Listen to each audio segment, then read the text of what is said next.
Hello, and welcome to ohmTown Daily, the news show powered by ohmTown.com.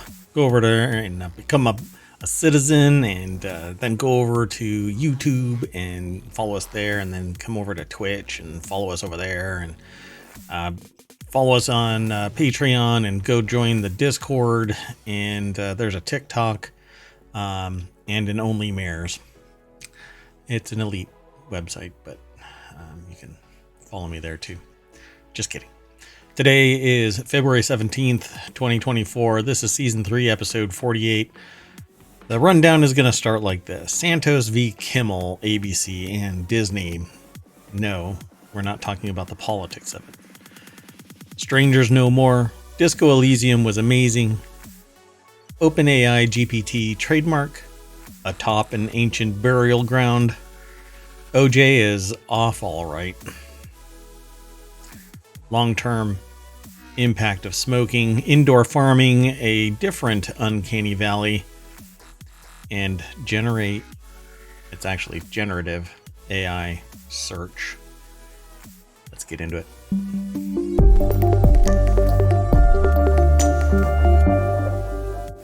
All good over there? Everything's great. So I am Mayor Watt. That is ohmTown.com. My head got bigger. I didn't get a haircut. And up there is the sentient AI from the future. The AI from on high. You want to say hi, AI? Good evening, ohmTown citizens. Or hi. Hi. There you go. Hey. Okay, we've already got everything all lined up. So let's get into this. We actually have this show. And then after this show is a reality hacker. That should be entertaining too. These will both become episodes over on YouTube and to the podcast. ohmTown is the overarching umbrella for all of the channels. So there is ohmTown Daily News Show. There is the Continuity Report. There is Reality Hacker. And tonight we're announcing 2 new shows that are going to be launching starting next week. Right, yeah. We're excited for that. Yeah. So one is a gadget show called Wanted, and the other one is a deeper dive into technology called Technology Today. Both of those shows will be launching here on ohmTown next weekend. They won't turn into podcasts until later on, so that we've got a few more episodes, and they all kind of just go blah out onto the podcast podosphere, Potiverse. Wait a minute. Oh, I thought you were going for podcatcher. Yeah, well, I mean, you can catch them with any of your pod-catching catchers. But yeah, this is 2 more. So we'll be up to 5 total in ohmTown. 1/10 of the total number of shows that Mayor Watt intends to bring to Twitch primarily, then long-term storage over at YouTube, and the community over there is growing by leaps and bounds. I don't know about leaps and bounds. The amount of new followers, new customers, new clients, new citizens. I'm not sure the term. So citizens, new citizens of ohmTown. It's subjective. Some people get thousands a day. I'm happy with a few. As long as you are entertained, come hang out. Let's get into the first article. So you might flinch when you hear the name, but this is not a political article. This is actually about intellectual property. I think that this is weird. I don't think that Santos should be referred to as congressman. He was ousted by his own party. Well, I'm becoming a little blah about that. I don't know how to go about this. Let me just start with how I normally do this. So this is a mobile aggregated article. Santos hit Jimmy Kimmel, with a lawsuit over alleged misuse of cameo videos, claiming fraud. The article's little snippet that we get from the source Says former Congressman George Santos sued Jimmy Kimmel on Saturday over alleged misuse of cameo videos the lawmaker has been making since being expelled from the House. The former New York congressman filed the lawsuit in the U.S. District Court for the Southern District of New York, suing the late-night television host for fraud, breach of contract, unjust enrichment, and copyright infringement. ABC and Disney were both also named as defendants in the lawsuit. Jimmy Kimmel requested at least 14 videos from Santos on Cameo, a video sharing website where celebrities sell personalized videos. So the article is over at thehill.com by Philip Timohia. And there's a video here, but it has nothing really to do with this. So here's the situation. So Cameo is a website where people basically do little snippets of video. And they say basically whatever you tell them to say. And they basically... Like they might give a birthday greeting for somebody from a celebrity.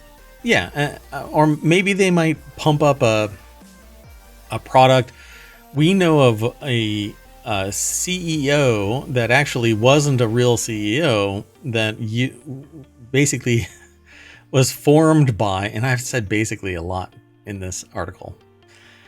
So what happened with the CEO was somebody paid a Cameo actor to endorse a product and act like a CEO, and it wasn't them. It was Hyperverse, correct? Yes, it's Hyperverse. Yeah, I wasn't going to tie it all together, but yeah, thanks. I'm glad that you did. So Hyperverse is this weird business that doesn't truly exist, except that it exists and has seemingly absconded with millions of dollars of angel and startup investment. But with this, Santos is suing Kimmel et al. For $750,000 because Santos says the late night show falsely represented themselves as multiple users when requesting Santos's cameos, according to the lawsuit. 14 different times. Chose the personal license for all of the Cameo videos with the intention to violate such licenses by broadcasting and commercially exploiting the Cameo videos on national television, according to the filing. Pretty fascinating, right? It is, and I suspect that's going to be where this is made or broken, right? About the license terms. Yeah, so does satire allow you to circumvent the framework of licensing if you knowingly, here's the thing, if you knowingly intend to use it for satire in a commercial environment, it's still a commercial environment. Even if you don't have to get permission to make the satire, you still have to meet the licensing terms within which the request was made. Otherwise, it is falsely representing yourself. It's defrauding them of the actual fee that would be associated, and they could make the determination to do whatever videos if they so choose, because it's for personal versus commercial. Go ahead. Also, satire can be an exception, but isn't always, because it depends on what is used and how it's used. And how it's acquired. I don't think that you can circumvent the protections of a license. You can say, hey, I want you to do a video for me, and that's fine. But if you know that you're going to be using it in a commercial sense, even satire, I think that you still have to meet those requirements because you're using it for the commercial sense. I would think that if I make a video like this one, somebody could take this video and do something satirical with it. Why? Because I'm posting it out there and somebody can use it for satire and commentary. Now, I'm not an attorney. Even if I was an attorney, I'm not your attorney, so go hire an attorney. But to me, the fact that they masked their identity, paid only the personal use license, knowingly intending to use it on their show. It wasn't somebody else, and then they gave it to Kimmel, right? And even then, there might be something, hey. But I think that'd be a better case for Kimmel if that happened. Right, but Kimmel setting the environment up and basically people inferring from statements made in the show to go ahead and use Cameo to obtain videos from Santos so that we can use them in our show, Sure, he didn't say it outright, but... And I think this has another level too, because if I understand Cameo correctly, somebody's being told to say something, but they would only say it knowing the identity of the person or wouldn't say it. And so I think there's also another issue there. Like the video might not have existed, but except for the misrepresentation. Right. And I think that right there is the key factor for even more of a lawsuit. I'm actually surprised that they're seeking at least $750,000. Maybe it's going to be more at the end of it because of the phrasing, at least $750,000. Yeah, I saw that too in the article. Mainly because Santos wouldn't have said the things that are represented in these little cameos because he was literally told, say these things, and then became the butt of a joke. I mean, obviously he's the butt of a joke anyway. Somewhat of a joke. But it says, could you imagine if I get sued by George Santos for fraud? Kimmel said at the time. I mean, how good would that be? If it would be like a dream come true. So since I started buying his videos, his rates went way up to $500 a piece. He should be thanking me for buying these videos. Yeah. Okay, well, that's a whole nother layer of problems. He's very aware. But I think that this kind of speaks to the fact that when you have power and influence, you have charisma and a crowd likes you, then you can pretty much do whatever you want. And you can mock somebody else for doing exactly that using essentially the same verbiage. I can get away with doing anything. It's almost like they will thank you for doing it, said a president once. Let's keep going. Oh, and before I leave, I will drop this over in the chat so you can go check it out. The next article I titled Strangers No More, Wise or Waze. I'm not sure how they pronounce this, or Wizzy, but WYZE, Wise is what I've always called it. But Wise cameras allow owners to see into strangers' homes again. This actually happened with another provider of these kind of cameras. Actually, well, two other providers, but I won't name those.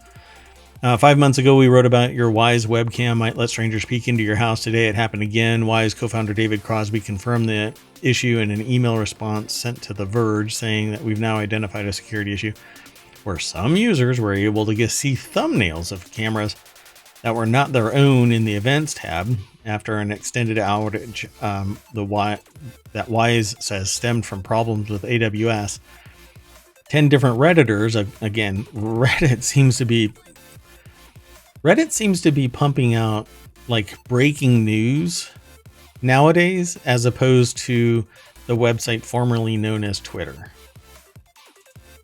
Yeah, that's true. They reported that their Wise app showed them images from a security camera that wasn't their own, giving a view into other people's houses.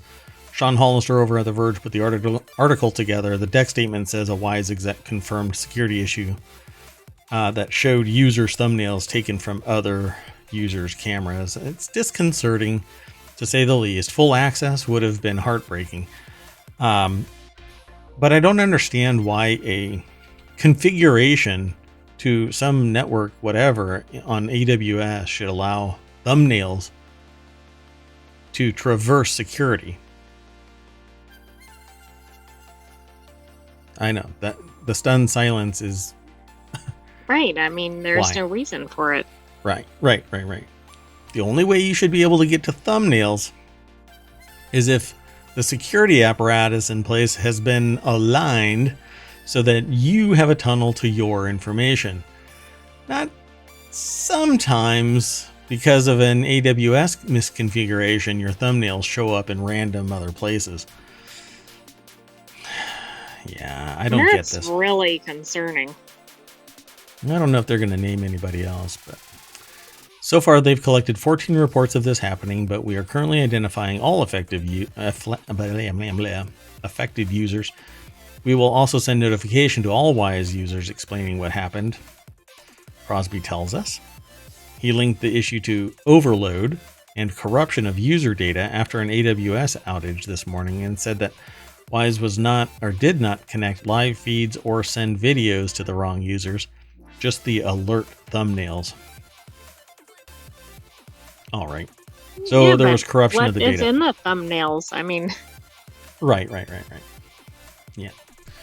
After the initial outage eased around midday Friday, the thumbnail issues started, as the company reported, and apparently that was caused by corruption in the system.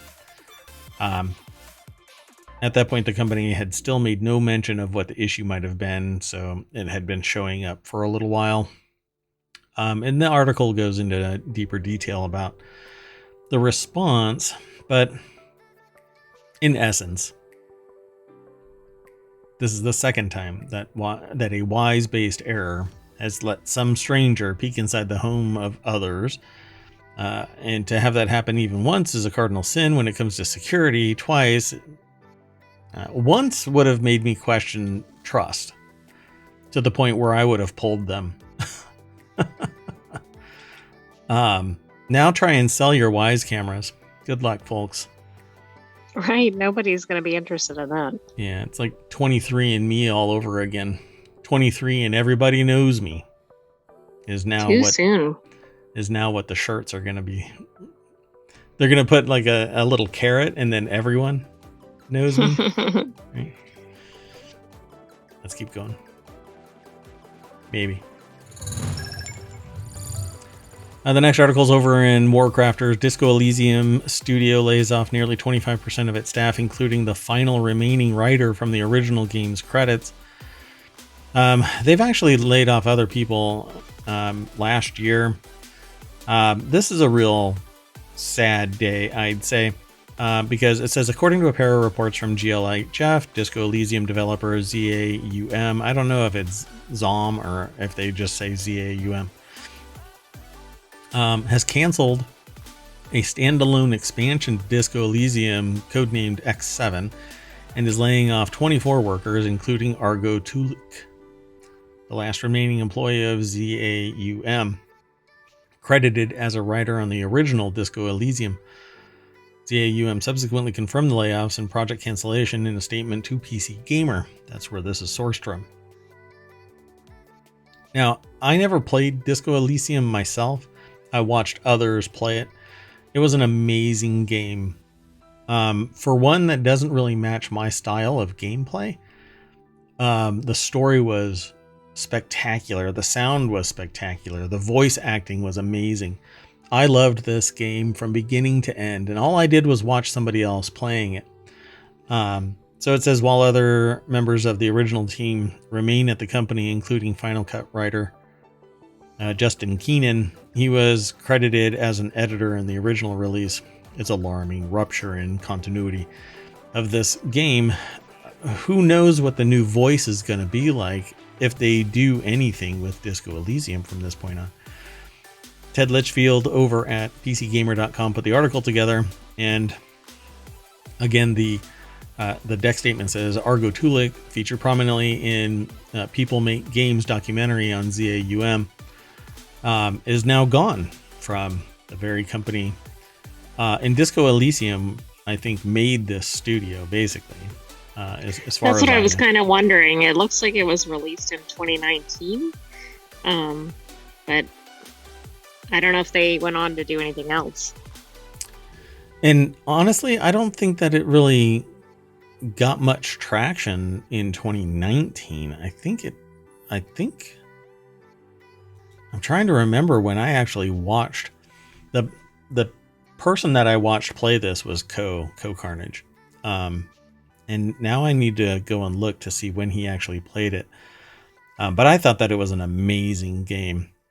It says, continuing the 20th century communism theme, Tulik likened the atmosphere at the studio after People Make Games documentary as transitioning from the Soviet Union to the fascist Russian Federation. Tulik further corroborated an anonymous source's allegation that women were discriminated against in the company. Quote, I know at least 5 women who have left or have been made to leave the studio since Disco's launch, naming Tonis Havel as a major factor. There are 0 women in creative leadership and very few women in leadership positions in general. Wow. Just kind of blasting the whole thing. Oh, that's interesting. Plus, that person was convicted of investor fraud. Wow. So it seems like it became a toxic environment. Oh, and they even say it right there. Developers failed to perform their duties and fostered a toxic working environment. And those who didn't, probably who tried to fight the system were ousted pretty damn quick. So in the early 20s, they actually started working on Disco Elysium. Disco Elysium launches to critical acclaim in 2019. Developer interviews in the PMG documentary suggest it was a grueling development with 9 months of crunch preceding release. That's pretty typical. There is a crunch period where they get all of the bugs out. March 2021, Disco Elysium, the final cut, a definitive edition of the game releases. Helen Hindpier, I guess, is credited as lead writer with Kurvitz and Rostov supposedly working on a sequel. It must have been this period, but the pandemic really screwed with my head. Like timeline wise, I really don't know what really happened. Well, I feel like there was a time warp, right? I mean, everything was kind of slowed down and blurred together, and then other things were impacting, right? Like writer strikes, and it was just kind of a weird time. Yeah, and most of this toxic environment over at ZAUM came to bear in my mind in December of 2022. Or around 2022, I think it is, when there were lawsuits and really big discussions about this. And then it seemed to just disappear. And so now, 2024, they cancel a Disco Elysium project codenamed X7, and lay off 24 people. I think essentially the Streisand effect of toxic environment and then people getting fired to try and quiet this has led to its implosion. I wouldn't be surprised if ZAUM completely disappears, but we'll see. With enough money, I guess anything is possible. So let's keep going. Before I do that, let me throw this into the chat. I failed to do that. Sorry about that. There you go.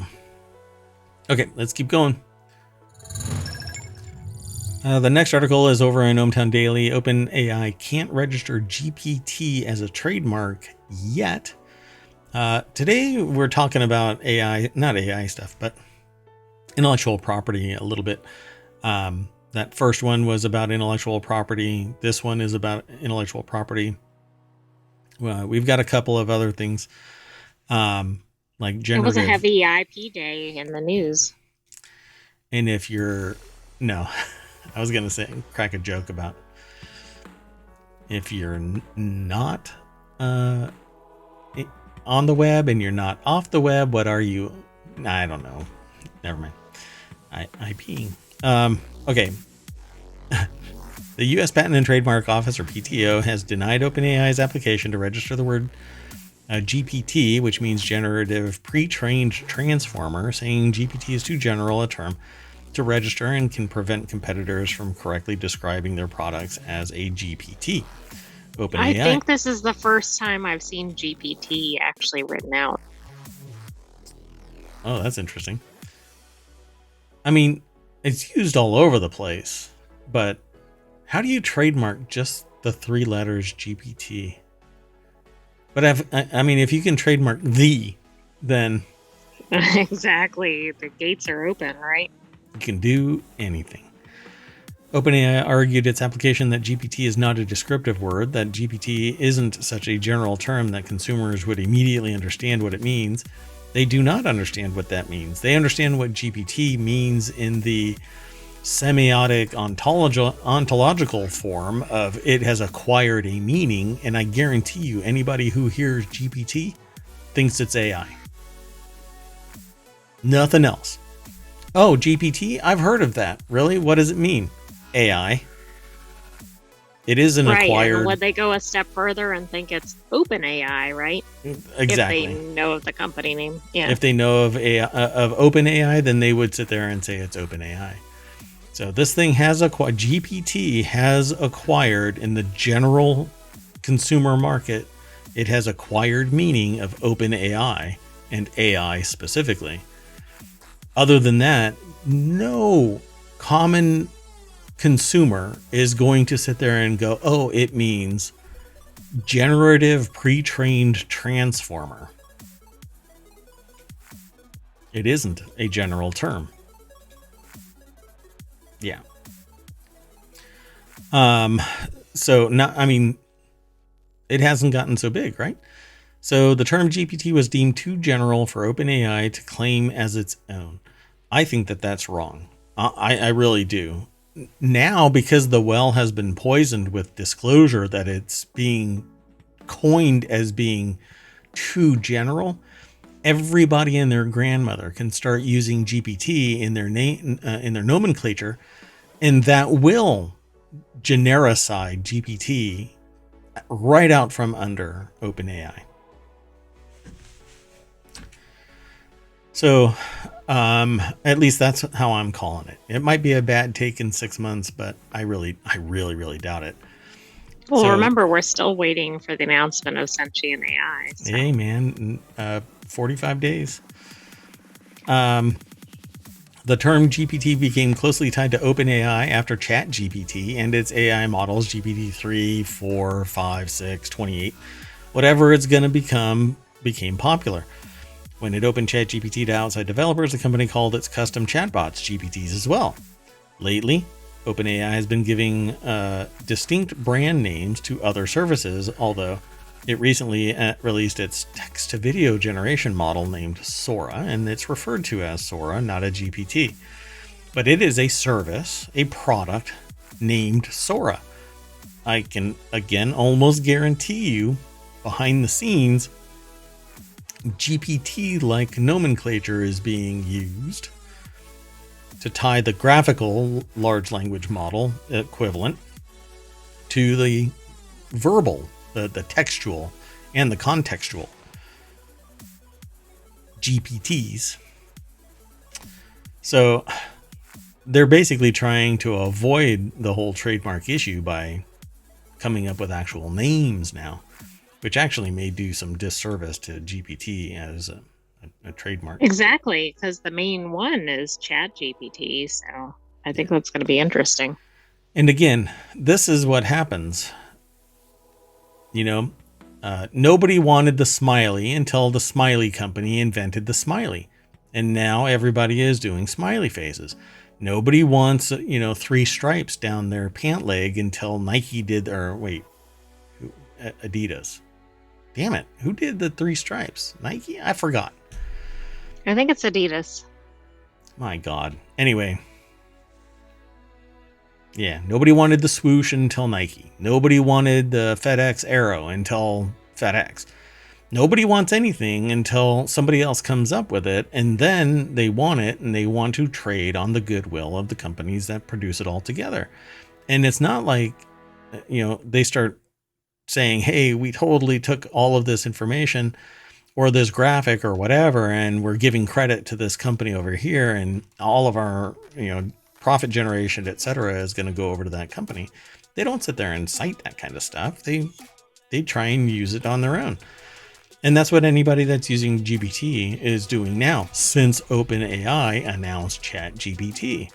So who really invented the name GPT in the commercial sense of its use, which is what a trademark protects? Ta-da! Right, probably OpenAI. There you go. So Says Gizmodo notes that this isn't the first time the U.S. has denied OpenAI's trademark claim for GPT. The first time was in May 2023. The company can appeal once more to the Trademark Trial and Appeal Board for another shot at getting the term GPT trademarked. And I have some familiarity with this denial for what might be termed a generic term, because it's happened in the past. So, yeah. Sometimes you just go, okay, well, screw you. Fight it out on the market. And it certainly looks like OpenAI used the name first in 2018, but that's just from a quick search. Yeah, and so if you look at the application for GPT at the USPTO, it'll say first use, and if it says 2018, then they are documenting the historical use of it. What it's being used for now really shouldn't matter because it's genericide because they couldn't get the mark and defend it. That's why people go out and sue other people, because they're using the mark without authorization. Because if anybody uses it, then it becomes generic. GPT isn't generic to OpenAI. Literally, OpenAI created it in the commercial sense. GPTs might have existed in the academic sense, but they're not for profit, and they're not registered with the U.S. Trademark Office. Are other companies who are creating kind of competing products, are they calling them GPTs? I don't think so. Yeah, they are. They even name one company. I mean, obviously they are because of this GPT-0. dispute, but I mean, in general. Yeah, there's companies that are using it, but I think it's because OpenAI made it popular. Oh, look, people are recognizing GPT as a turn of phrase in our industry, or in an industry in computer science. Let's start using it. That's because it became the trending term. When you go and search Google, guess what? There's going to be a shit ton of companies using GPT. But it's supposed to be the first person across the mark, right? Like you cross the field, you get into the end zone, you get a touchdown. And trademarks are typically like that. The first use is the key designator. Then you have to demonstrate that you've been using it consistently. If there's an appeal, if somebody contests it, then you go, look, I've been using it here, here, here, here, here. And then the USPS, damn it, USPTO capitulates and says, fine, you get it. Sometimes via the USPS. Via an email. Usually it's an email, or it's a notice via email in the docket for USPTO, the little jacket. Anyway, yeah, this is kind of nuts. I mean, when you think GPT, you think Chat GPT. And when you think Chat GPT, you think OpenAI. This should have been easy. Just like one of mine should have been easy, but no. It's a pissing for distance contest now. Okay, I'm going to keep going because I'm getting all up in this and I don't want a soapbox. There you go, folks. Okay, next article. It's over in Law Nerd, big law firm. Or let me rephrase that. A big law firm, because a big law firm is different than a big law firm. It could be a big law firm. Again, I'm not an attorney. I just play a mayor on Twitch and YouTube. I should do a Kick, and I should stream live to TikTok and to Facebook and everywhere. I should be all up in this place. What? Sorry, I get sidetracked. So this article's over in Law Nerd. Big law firm built on top of an ancient burial ground. Yeah, that's exactly what was planned. What could go wrong? The post was originally over at Above the Law, and that's where this was sourced from. The article is from Above the Law, and Catherine Rubino is the author. And it says, there's an editor's note. Welcome to our daily feature trivia question of the day. Which big law firm's location or relocation of its London office may be delayed after the Museum of London Archaeology unearthed incredibly rare artifacts, including 5 oak coffins, skeletal remains, a glass vial, jewelry, and a lamp beneath the location. Well, According I to think the, this is going to be a really short article. it is. It's really short. There's nothing really to it. So, a hint. According to the museum, the site at the firm's proposed new home at 21 Holborn Viaduct, if it has viaduct in the name, it probably has some Roman whatever. Anyway, it was used as a cemetery during the Roman era as well as the 16th century. So down here, you can click next and see the answer, but I'm not even going to give you the answer. That's right. You're going to have to go and look it up, AI. Go look it up. There it is in chat. We're not even going to tell anybody. You're going to have to go over to Above the Law, find the article, big law firm built on top of an ancient burial ground. What could go wrong?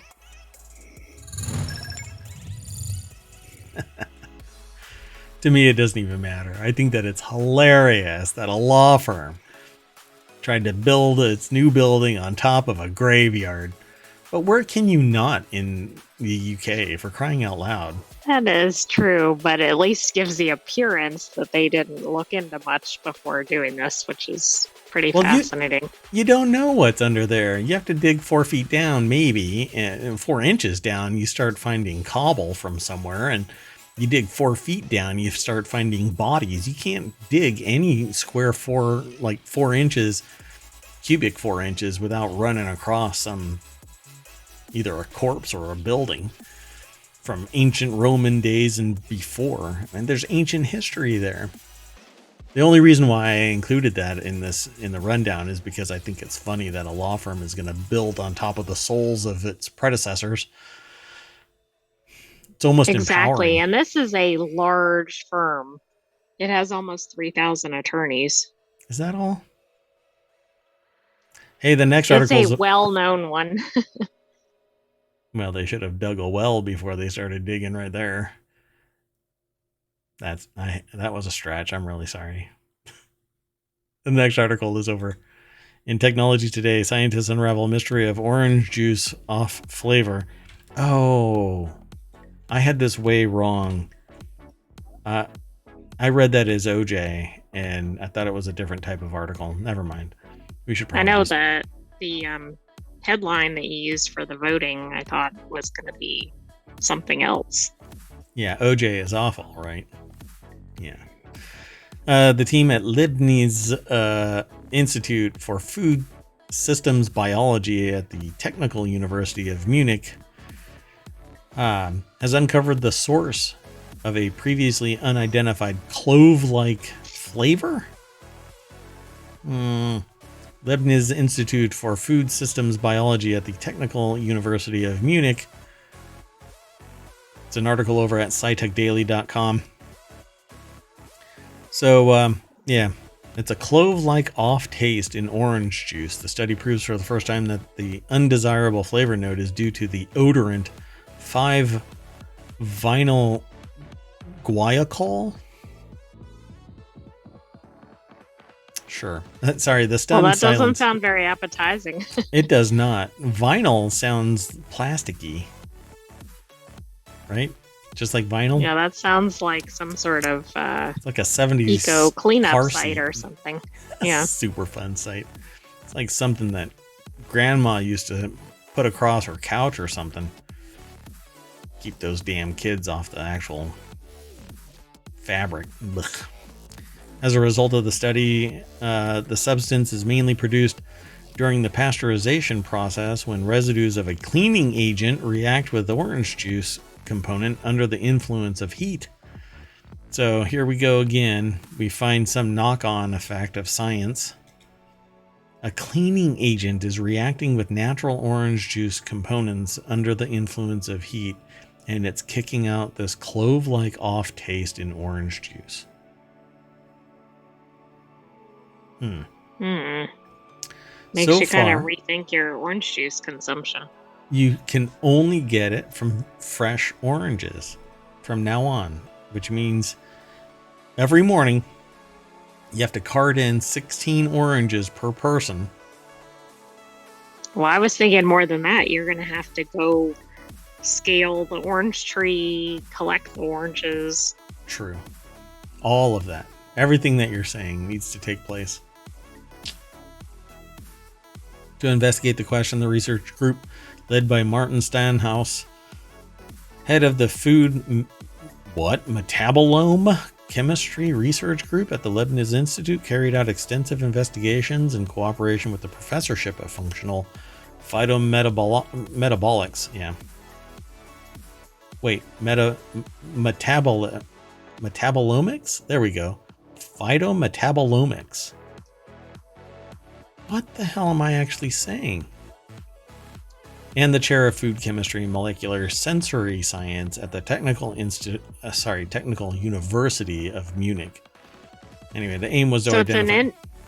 It's a field about metabolites in a biological specimen, basically. Yeah. This guy can extrapolate from incomplete data. There's only two types of people. And one type can extrapolate from incomplete data. The aim was to identify the odorants that caused the previously unexplained off flavor and to elucidate their origins. Ooh, I like that word, elucidate. Please explain the origins. Anyway, a natural component plus a cleaning agent residue plus heat equals off flavor. Hey, look. It's like a math equation. So what do? Well, we don't clean any. To solve this, we don't clean anything and we never ever heat it. I'm not sure that's the solution. Botulism. So yeah, they used a bunch of science and they figured out that 4-vinyl guaiacol is formed, but this actually mentions 5-vinyl guaiacol. That 5-vinyl guaiacol is formed during pasteurization when the characteristic orange juice component hesperidin reacts with peracetic acid, and peracetic acid is used as a cleaning agent for cleaning in place of CIP in the fruit juice industry, among others. Okay, now wait a second here. This is such a well-known taste in orange juice that this is happening like in the entire industry, basically. Yes. Yeah. Yeah. So, and it's not the first time. They've had, let's see here. The presence of the substance in orange juice was previously unknown compared to 4-vinyl guaiacol. It even proved to be more odor active in 5 out of 6 commercially available orange juices with a clove-like off flavor. So there's number 4-vinyl guaiacol and there's number 5-vinyl guaiacol. Yeah. There you go. So this is actually an article that was not an article. It was a journal entry in Food Chemistry, December 2023. Peracetic acid residues in orange juice can lead to a 5-vinyl guaiacol induced clove-like off flavor via Bayer-Villiger oxidation of hesperidin. And then they have the authors' names. So Bayer-Sox et al. Quite fascinating. But this is what science is all about. Make my OJ not kill me. Too soon? That's usually good. Next article is over in Technology Today, Unlocking the Secrets of Smoking Long-Term Impact on the Immune System. Research indicates smoking's prolonged influence on immunity linked to epigenetic changes persists even after quitting. Like other factors, age, sex, genetics, smoking affects your long-term health. Institute Pasteur over at scitechdaily.com is where this is sourced from. Like other factors such as age, sex, genetics, smoking has a major impact on the immune response. This is a finding recently made by a team of scientists at the Institut Pasteur using the Milieu Interior cohort of 1,000 healthy volunteers established to understand variability in immune responses. In addition to its short-term impact on immunity, smoking also has a long-term consequence. For many years after they've quit smoking, smokers are left with effects on some of their body defense mechanisms acquired during smoking. These findings, for the first time, reveal a long-term memory of the effects of smoking on immunity. And it's a weird phrase there. That has to be a translational thing. Long-term memory. There's no memory. Your brain memorizes stuff, but your cells either are modified or return back to normal. That's true. There's no memory there. Anyway, the effects of smoking on immunity will be published in the journal Nature on February 14th. So that was a few days ago, but this is actually published yesterday. So in the last 24 hours, that's how the show works. So let me throw this into the chat real quick, and then we can go back to reviewing this article real quick. So it's pretty much a given. I don't believe that anybody's really talking about this anymore, right? Smoking causes cancer and causes other deleterious health effects. Anybody who thinks otherwise really needs to have their head checked and maybe their finances examined to see how they are bolstering the bullshit. Benefiting from the tobacco industry. I mean, I feel like it's right now, it's kind of okay, it's bad for you. And it doesn't seem like there's as much discussion of it or research of it at the moment. Gotcha. So 3 variables stood out: smoking, latent megalovirus infection, and body mass index. The influence of these 3 factors on certain immune response could be equal to that of age, sex, or genetics, points Dara Duffy. So smoking basically impacts you in different ways depending on your age, your genetics, your overall health. In other words, the study shows that smoking disrupts not only innate immune mechanisms, but also some adaptive immune mechanisms. A comparison of immune responses in smokers and ex-smokers revealed that the inflammatory response returned to normal levels quickly after smoking cessation, while the impact on adaptive immunity persisted for 10 to 15 years. This is the first time that it's been possible to demonstrate the long-term influence of smoking on immune response. So basically, the immune system appears to have something resembling a long-term memory of the effects of smoking, but how? Basically, they say we demonstrated that the long-term effects of smoking on immune response were linked to differences in DNA methylation, with the potential to modify the expression of genes involved in immune cell metabolism between smokers, ex-smokers, and non-smokers. So, I mean, I guess some of the point there is, right, the effects are long-lasting, and then, of course, they might be able to be passed to generations. Well, I don't know if it is that something that it says, that it can actually be a virus. Well, it can modify the expression of genes, so possibly. Yes, well, we know, yes, that's true. We know that if you smoke while you're pregnant, then it can affect the fetus. Yes, absolutely. But I don't know if you stop if you stop smoking, then it looks like if you stop smoking, that could still 15 happen. years after you stop smoking. But that doesn't mean don't stop smoking. It's stop still smoking. a benefit to stop smoking if you're smoking. Exactly. Wow. Yeah, that's actually, I didn't hey, guess what? This guy didn't extrapolate from incomplete data. That's exactly what it would mean. But I took it for granted. I'm really sorry. So we know that smoking while you are pregnant impacts. I wonder if this impacts the genetics of the male. Well, right, we don't know. They did talk about gender, I think, earlier in the article, but they didn't get into any real detail. Gotcha. Interesting. Yeah, so they investigated 136 variables: body mass index, smoking, number of hours of sleep, exercise, childhood illnesses, vaccinations, living environment.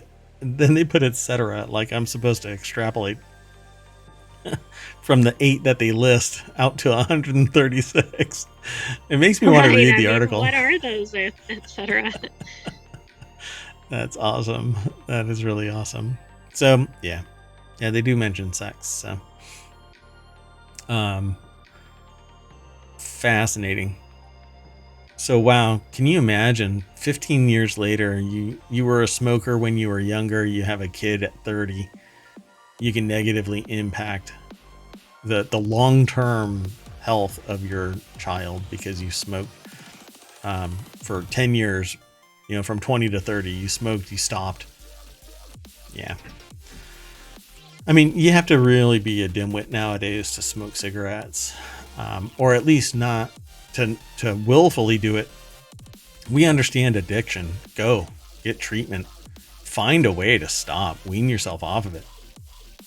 Right, but it's hard to understand somebody picking it up and starting now, knowing everything we know about smoking. Right. Yeah. I'm sure that I'll hear from somebody that goes, well, I don't want to have kids. All right. I don't want you to have kids either. Have kids because you want them. Okay. Anyway, let's keep going. So the next article is over on ohmTown Daily. This indoor farming company is trying to win workers over to agriculture through desk job benefits.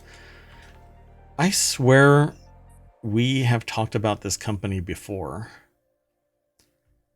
Eden Green uses high-tech systems to grow greens indoors and reduce the unpredictability of farming. The company also aims to draw workers by offering health insurance, paid leave, and a 401k. By moving agriculture closer to urban centers, it can find workers and distribute food more easily. I don't think we've ever heard that in ohmTown. The first time Stasia Lewis stepped into the massive greenhouse with 18-foot high walls of romaine and butterhead lettuce, they knew they had to work there. I want to work there. Exactly. So we may have seen something about this company, but I don't think it's been recently. The article's over at Business Insider. Tim Paradise is the author. Maybe it's just something similar. But at some point... Oh, the reason why I thought it's the same company is because they had walls on one side that was pure lettuce and they could slide them over and there was another wall. We had that, I think, a few weeks ago. Yeah, like container ship kind of a thing. So Eden Green grows staples like lettuce and cooking greens in large greenhouses in Cleburne, Texas. Had me at lettuce and cooking greens in large greenhouses and swiped it out from under me. It's okay. Talk about getting kneecapped. So the moving agriculture closer to urban centers thing is something that I've been a very big proponent of. Whenever I get the chance, I promote this idea of basically micro farms within communities so that people can just go there and get it instead of having to wait for mega corporations to control everything and then haphazardly bring it to you, and all kinds of predation and other chemicals and blah, blah, blah. Meh. So the article is, again, over at Business Insider, and they say things like this. That was 3 years ago at Eden Green Technology when Lewis got the job. They never considered a career in agriculture, even after having grown up wandering through the hoop houses that dot their aunt's homestead. But Eden Green, which uses high-tech systems to grow staples like arugula lettuce and cooking greens like kale and chard in Cleburne, Texas, where Lewis was raised, won them over, and there they are. And there's the lettuce. Those are big, bold. That lettuce looks very good. I was just about to finish that sentence. Big, bold, and beautiful green lettuce. Very nice. So the company is also trying to take on another challenge many farms face, finding enough workers. To do that, Eden Green wants to make agriculture feel like other careers. It offers health insurance, paid leave, and it recently introduced a 401k. Benefits not always available to traditional farm workers. Usually it's because it's household and you just do gig work. You hire somebody, they run through the farm, and then you boot them out. Hopefully nobody gets busted because it was all done under the table. But, big business. Sorry, I'm I froze up there. Eden Green's playbook involves going where the people are. Cleburne, with a population of about 34,000, sits on the edge of a sprawling Dallas-Fort Worth region. That means Eden Green can truck produce to nearby grocery distribution centers and operate in an area with a large enough population to attract job candidates. It's not bad. What do you think?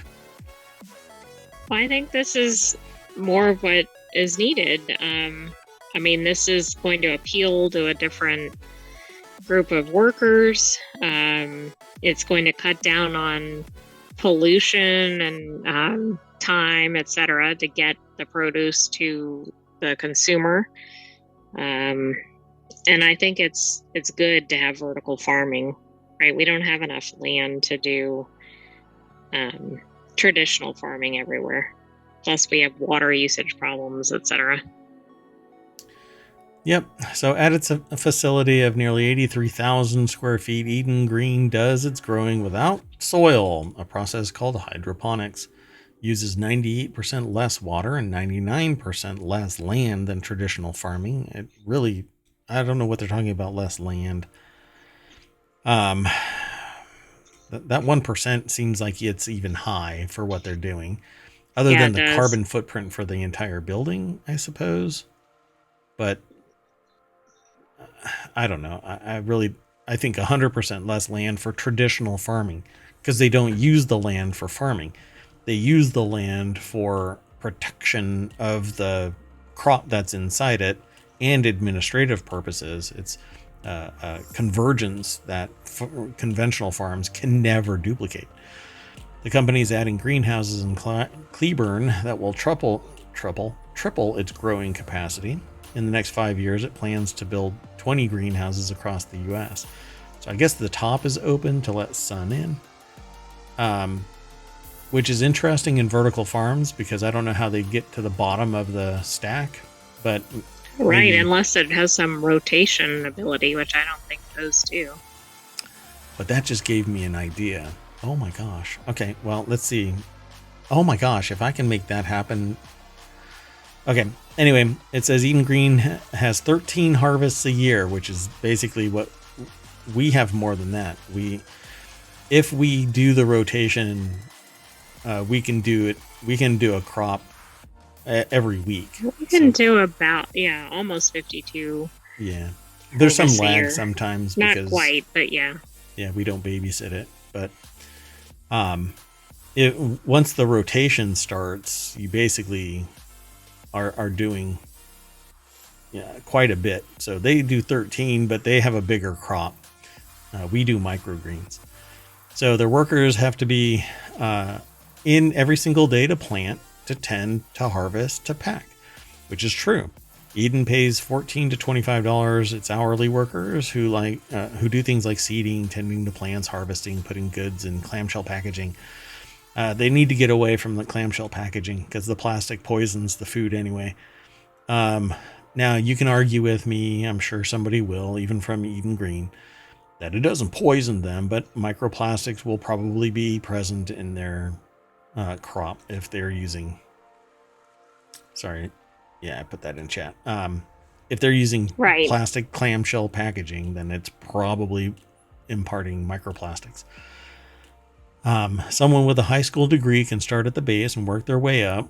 Oh, well, how gatekeeping of you. And often in his experience, younger workers like the idea of doing something meaningful to society. Yes, each generation seems to have some level of social consciousness or benefit in mind when they take their jobs. They want to do good for society. Right, they don't want just a job. They want something meaningful. Yeah, exactly. So, and they say that there's room to advance, but I don't know. There's always strata in a company, particularly one that like this that might be growing. Get it? Bad joke. Anyway, I dig this. I think that this is pretty amazing. It's maybe a little marketing-ish, but it is what it is. I like the idea of vertical farms. You get more in the square feet because you go vertical and you use less water. You don't have any worry about soil contamination. You're not going to get E. coli in any of this crop. You're not going to get bacterial stuff or viruses or mold or anything because it rotates out before anything can be contaminated, and you get 100% harvest. So, and anything that's waste like roots gets put into a composter, and after a period of time, you sterilize it and you throw it back into the rotation somewhere else. But inside this is nothing more than water and the original crop that's going to be growing to fruition. So I love this idea. Yeah, man, I would love to do this.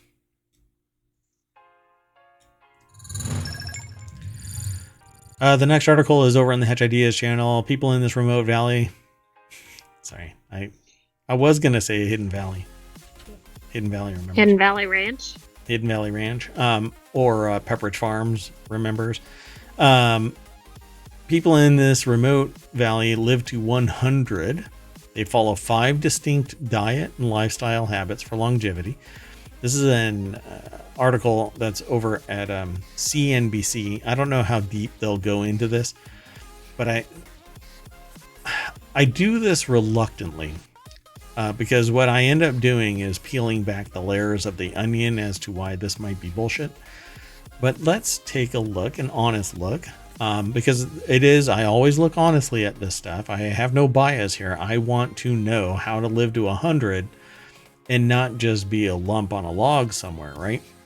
So people in a remote area of Hunza Valley, Pakistan, live to 100 years or beyond. Samantha Shea, who has been living there for 2 years, is suddenly 102 years. No, I'm kidding. Exactly. Shares their diet and lifestyle secrets for longevity. So this is Samantha Shea. She's a contributor for Make It CNBC, and is going to go through this little list. They consume apricot seeds and oil. Okay, what I like about this article is that is not the typical thing you see listed. Correct. There's a like a rundown of who these people are and where they are. But my problem with this is they have a completely different lifestyle, and their genetics and epigenetics are fundamentally different, because not everybody can be born from this village and then strike out to, far-flung shores. Not everybody is here. So they say with minimal amenities and rudimentary health facilities, studies have found that the average life expectancy here is around 100 average.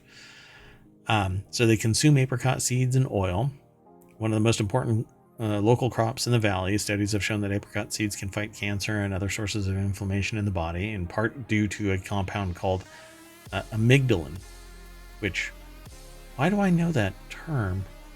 We've heard of that somewhere else, but I don't think related to apricots. Is that a weight loss thing? Hold on. Sorry for the silence, y'all. It's in other nuts and plants, so That's maybe why. It's been mentioned somewhere else. How long does it take for amygdalin to convert to cyanide? That's why I was sitting there going, why is apricot seeds something that I know? Yeah, so this stuff actually eventually converts into cyanide, if I remember right. But yeah,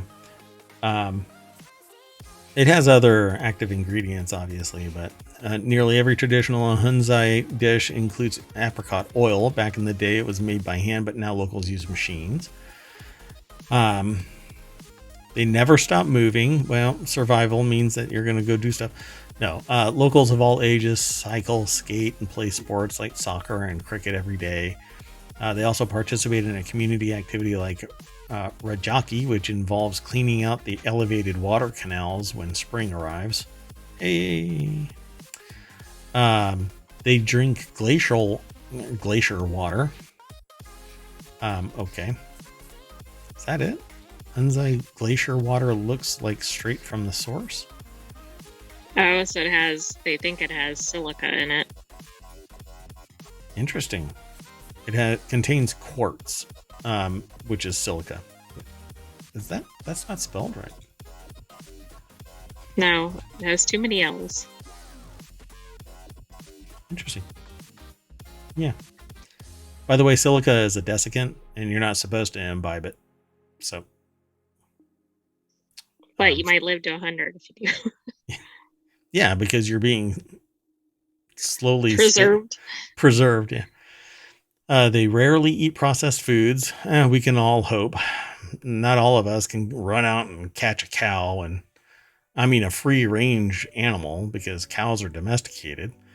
But we can't all run out and. But vegetables, there you go. You can always do that. Switch to being a vegetarian or a vegan, and your doctor will apparently, whenever you see them, thank you for being a vegetarian. As opposed to my doctor that says, "How are you still alive?" Actually, a doctor I once saw after a really bad head cold said, "Well, Mayor Watt, your warranty is up." And I've never forgiven Not what you him. want to hear. Yeah, that and interesting case. No, you don't want to be either of those. They have strong community values. Oh, that's right. What keeps me alive longer is my strong community values. All right. So neighborhoods and villages are tight-knit, and the people of Hunza take care of each other, especially the older members of the community. Retirement homes don't exist here. Elders are highly respected and attended by their families. How many people are in this actual community? Essentially zero crime. All right. Right, that's not the same as zero. What do they do with their criminals, by the way? Kind of curious. That's a good question. No, maybe they banish them from the community. Yeah. Like, no more apricot seeds for you. Hold on. You know me. Oh, there's 47,000 people in the Hunza Valley. Okay, that's higher than I would have expected. Yeah. That is quite a bit more. I was thinking drop some zeros, basically. Yeah, really. I was thinking maybe 466, not 47,000 people. That's actually quite a bit. Anyway. Well, and with the average lifespan being 100, that's more impressive in that population size. Yeah, that's very... Yeah, not everybody can go and tackle a yak and just start going to town, I'm going to eat you, yak. This tastes like yak. Our last article for tonight, at least for ohmTown Daily. Right after this, we've got Reality Hacker. So, ready to go beyond Google. Here's how to use new generative AI search sites, which I have not used yet. Thought this was an interesting lead on maybe a new source for search results. But remember, folks, AI hallucinates, so you might click on something and it's the riskiest damn click you've ever done. A lot of people think Google searches are getting worse, so let's try to just be lucky no matter what. Exactly. I'm not sure this is the solution. Yeah, ready to go beyond Google. Here's how to use new generative AI search sites. And this is an article by Kelvin Chan, an AP business writer. So let's not go into all of the stuff here. I want to see if they say a site. Gemini. Let's see. Hold on. I guess I'm going to have to scan a lot of this. So while Google has been the one-stop shop for decades, after all, we commonly call searches Googling. Long-term dominance has attracted a flood of sponsored or spammy links and junk content fueled by search engine optimization techniques. Google, Bing, DuckDuckGo is indeed declining. It's interesting that they put those three together. DuckDuckGo is one that touts not tracking you.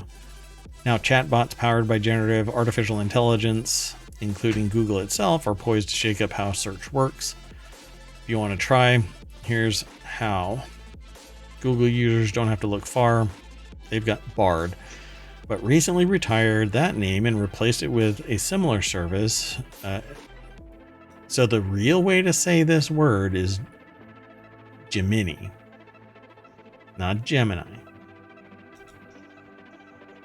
Supposedly. Okay, we'll try to get used to it. At least NASA says it's Gemini. I say Gemini. Anyway, Bard users are now redirected to the Gemini site, which can be accessed directly on desktop or mobile browsers. Gemini app also launched in the US this month and rolling out in Japanese, blah, blah, blah. Let's see here. Google's been testing out the new search offering dubbed Search Generative Experience that replaces links with an AI-generated snapshot of key info, which, dear God, no. I just want the link to the damn site, not your interpretation of it. Hallucination and I agree. Bullshit-ridden links.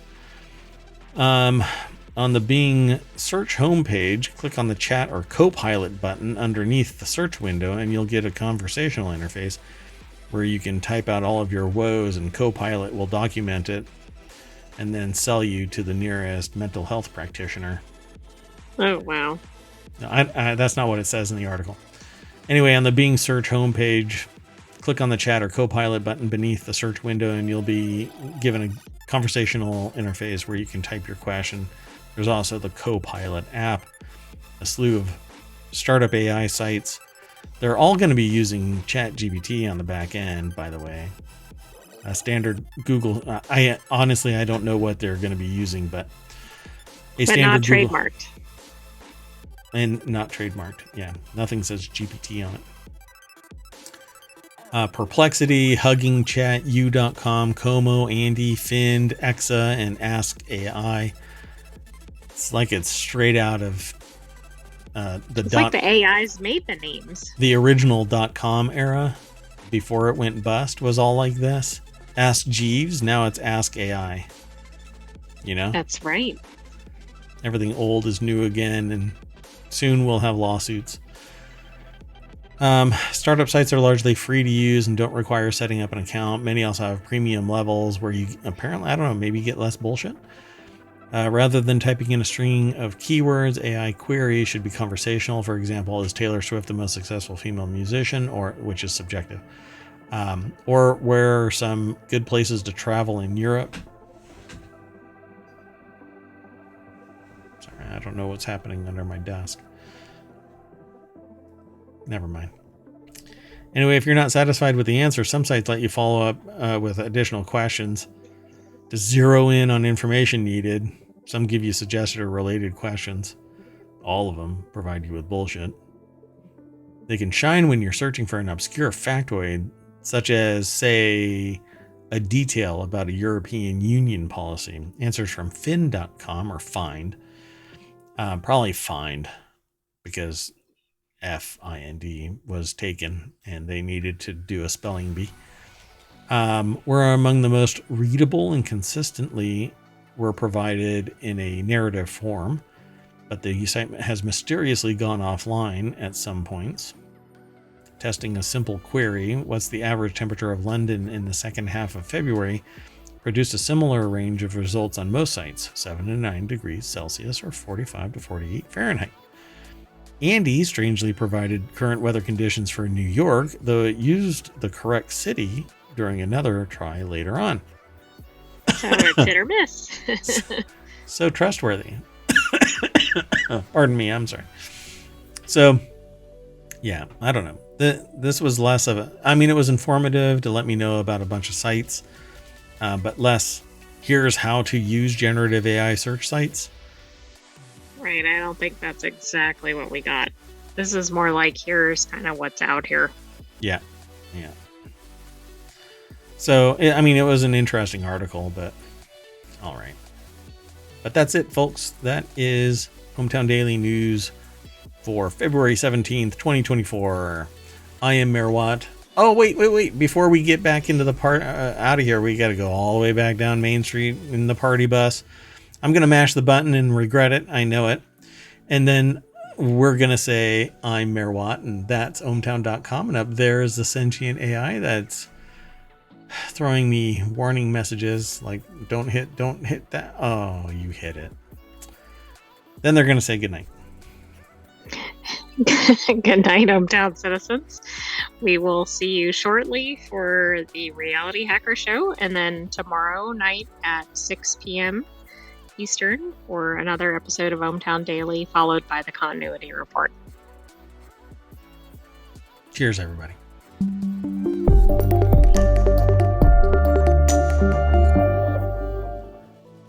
Come on back for Reality Hacker. Bye-bye.